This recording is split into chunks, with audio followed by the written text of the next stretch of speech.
ويا صباح الخيرات والبركات على عيونكم يا رب.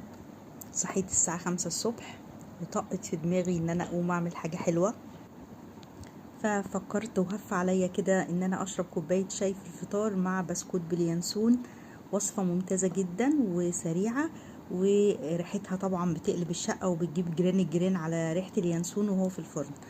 فحطيت حوالي 2.5 كوباية دقيق، هحط معاهم نص معلقة صغيرة ملح او اقل من النص، يعني شوية ذرة ملح يعتبر كده علشان تعلي الطعم. وهحط معلقتين صغيرين بيكنج باودر،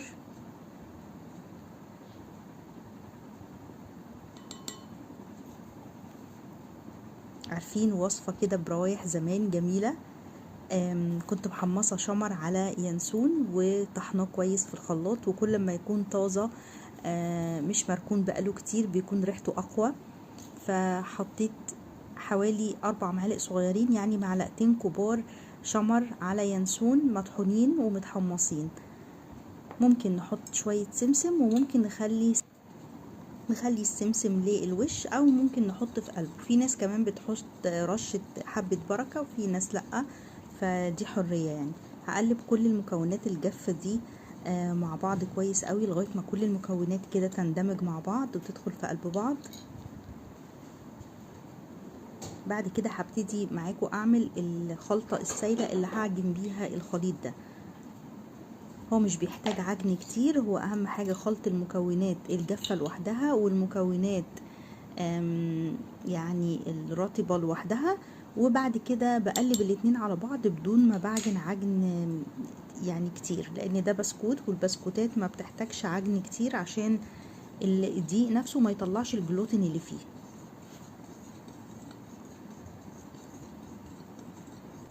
كل ما بنقرب من موسم المدارس بتحسوا ان المخبوزات في البيت بتدفى مع برد الشتاء، ودفى البيت كده، ودفى الفرن لما يولع بيدي كده روح حلوة جدا في البيت. هنا هجيب بيضتين هحط عليهم فانيليا، ممكن تعمليهم بويسك يعني على ايدك بويسك كده في بولة، وممكن تعمليها في الهاند بلندر زي ما انا هعملها كده في الكب بتاع الهاند بلندر، يعني ممكن تعمليها في كبة الخلاط في شفشق الخلاط زي ما انت عايزة، كله بيطلع معاكي شغال وزي الفل. فحطيت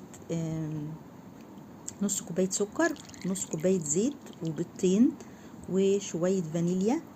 هبتدي اضربهم ضرب كويس جدا بالهاند بلندر لغاية ما كل المكونات تندمج وتديني مزيج كده او خليط ناعم. هبتدي احطه على الدقيق والمكونات الجافة. دي اسهل حاجة ممكن تعمليها في شفشق الخلاط، سهلة قوي، او على ايدك ضرب كتير لغاية ما البيض يدي هشاشة كده، فهيكون حاجة يعني هيديكي نتيجة كويسة. نبتدي بقى نحط المكونات السائلة دي كلها على الدقيق ونبتدي نعجنهم سوا. ما بنحتاجش عجن كتير، خلاص بتبقى العجينة بقى بتتقل في ايديكي. طلعي الهاند بلندر، ممكن تشتغلي بقى بايدك او بسباتيولا وتقلبي كل المكونات دي مع بعض.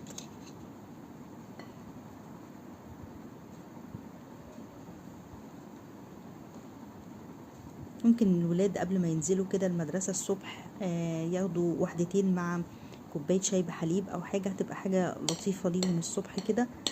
او انتي مالكيش نفس تفطري، او شاي العصاري كده تحطي معاه وحدتين، هيبقى حاجة تحفة.